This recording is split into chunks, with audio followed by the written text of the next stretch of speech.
everyone, this is Ashley Ellenboss with Skyhouse Herb School and Apothecary, and today I'm going to talk about UTIs. Now, this is something that probably you've experienced, so I hope today's talk will be helpful. I'm going to talk a little bit about how they happen, why they happen, and then some common and easy ways that you can get rid of them fast. And these come from my personal experience and experience working with clients and students for over 15 years. So I hope these tips will be helpful to you.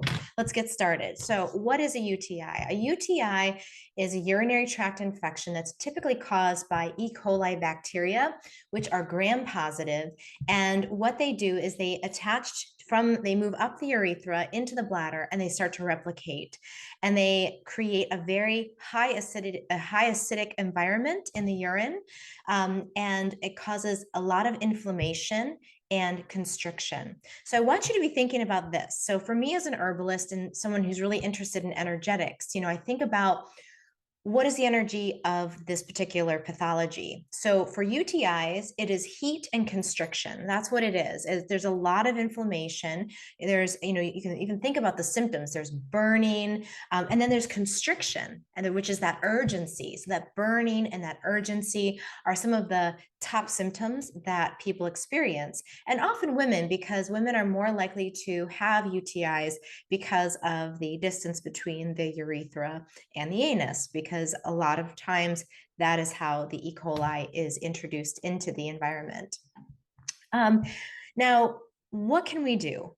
The first thing that you can do as soon as you start to notice that familiar sensation, which is you have maybe you're having urination, and at the very end, there's like hesitation and there's a little bit of constriction and a little bit of discomfort. So here's the trick with UTIs is you have to catch them as early as you can.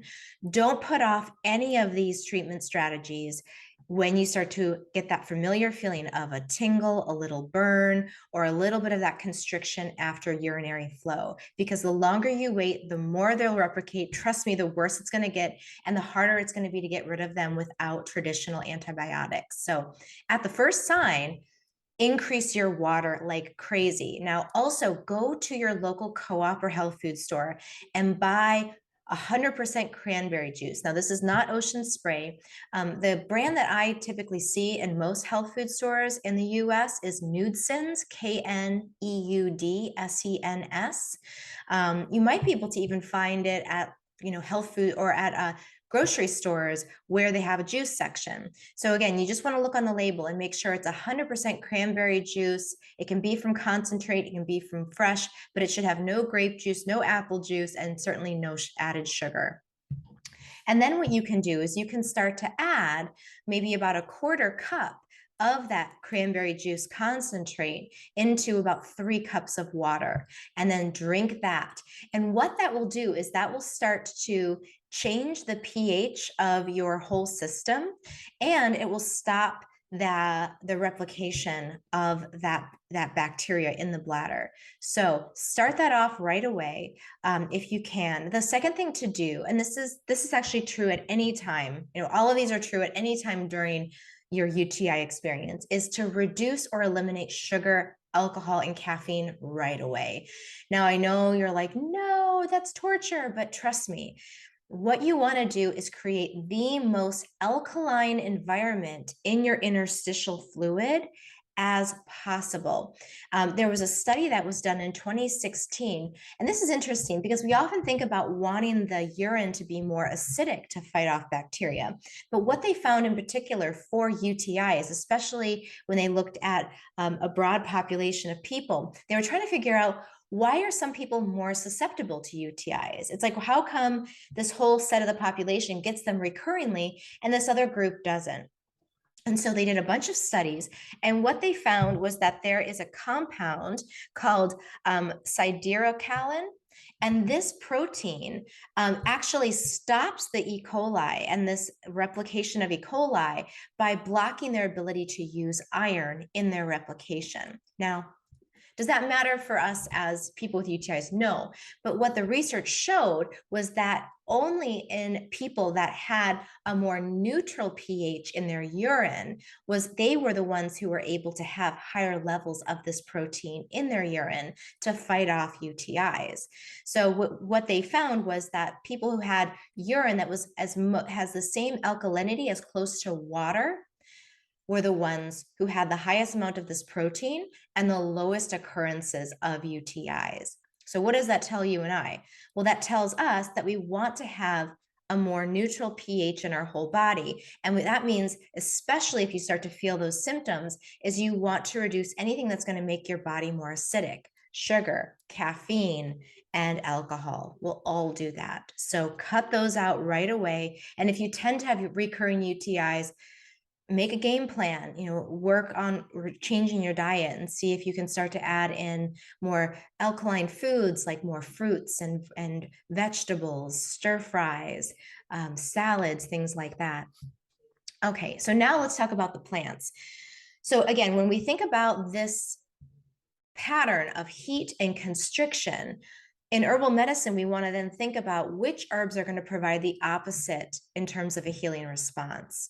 We have herbs then that are going to be cooling and herbs that are relaxing. So that's what you really want to look for when you're considering which herbs am I going to use to help me when I'm either at the beginning or in the full-blown stages of a UTI.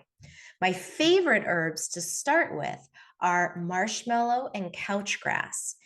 Marshmallow root is the part that we use, and it is anti-inflammatory.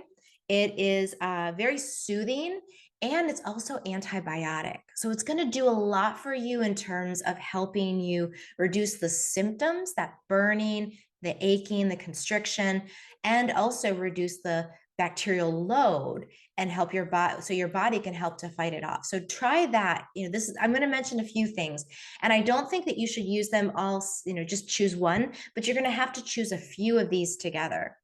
The second one is couch grass.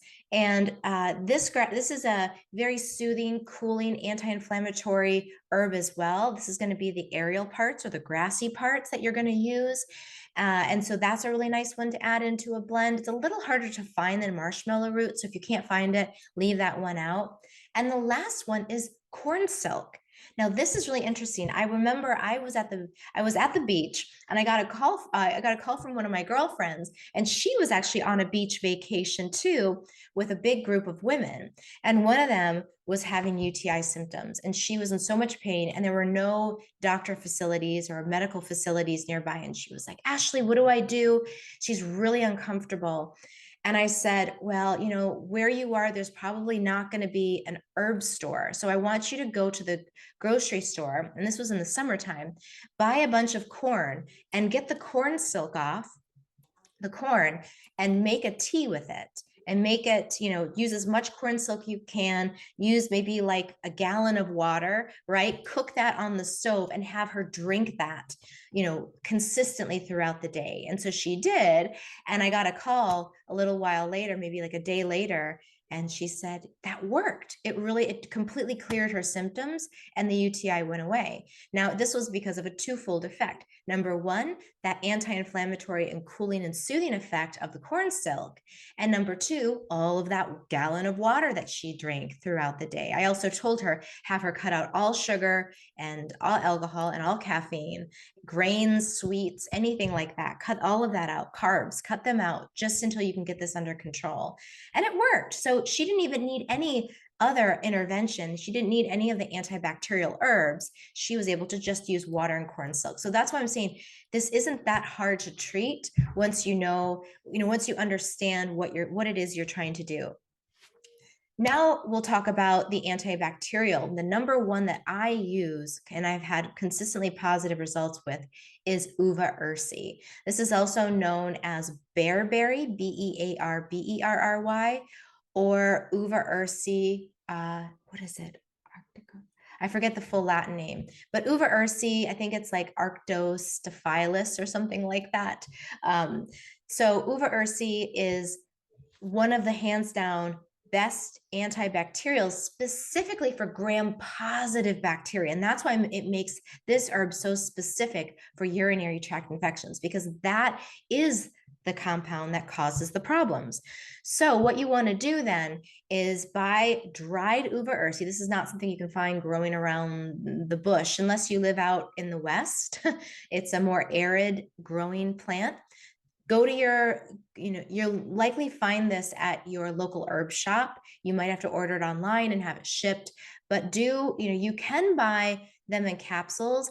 I find it best to make a tea. It really is much more effective. So buy 4 or 8 ounces of the herb. 4 should be fine if you're not having recurring problems. And you're going to get a bag of leaves. And what you'll do is you'll take about 4 teaspoons of the leaves and about 8 cups of water. And there's mixed research on whether you should use a cold water infusion or a hot water infusion. One of my teachers in herb school swore that a cold water infusion was better because it didn't take the tannins out. And when you don't have the tannins come out, then the what were the compounds? The sorry, the arbutin, which binds the gram-positive bacteria and keeps it from binding to the bladder wall, is actually more effective. So that's what I did.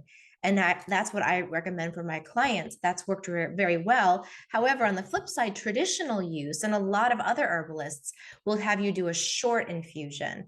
So you might steep it only for maybe 10 minutes or 15 minutes. So you can choose either way. I'll give you the recipe for both. So if you're going to do a hot infusion, it's going to be 4 teaspoons of uva ursi leaves and 8 cups of water. Hot water, steep it for about 15 minutes, then strain it all out, stick it in the refrigerator, and drink all of that over the course of a day. If you're doing a cold water infusion, you're going to use the same amount, 4 teaspoons to 8 cups of water, and then you're going to let it steep for 6 to 8 hours. So this would be a good thing to do the night before. If you want to do both, you can make yourself a cup of tea, drink that while the other stuff is steeping, and then that can be strained out after 6 to 8 hours, and then drink that throughout the day. Now, here's the kicker. A lot of people stop treatment too early. And what happens is just because your symptoms go away doesn't mean the bacterial load is completely, eliminated.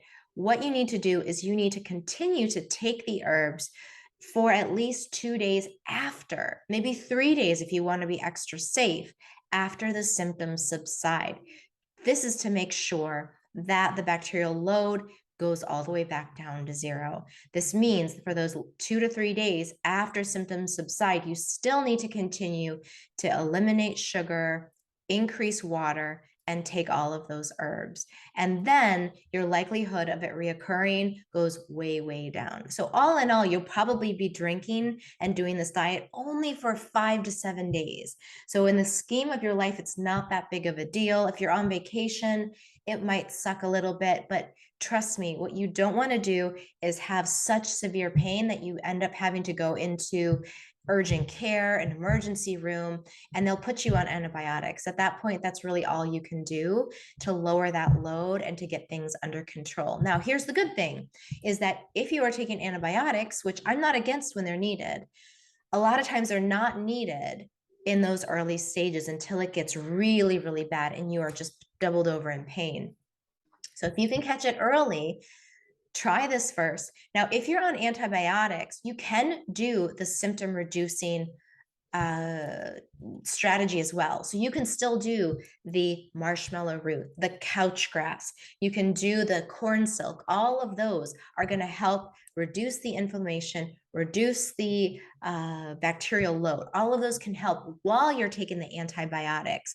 However, if you're taking the antibiotics, I wouldn't take uva ursi with them, only because we just don't know how these two interact. So better safe than sorry. Stick with the antibiotics for that effect and use your soothing, cooling, relaxing herbs for the constriction and for the heat.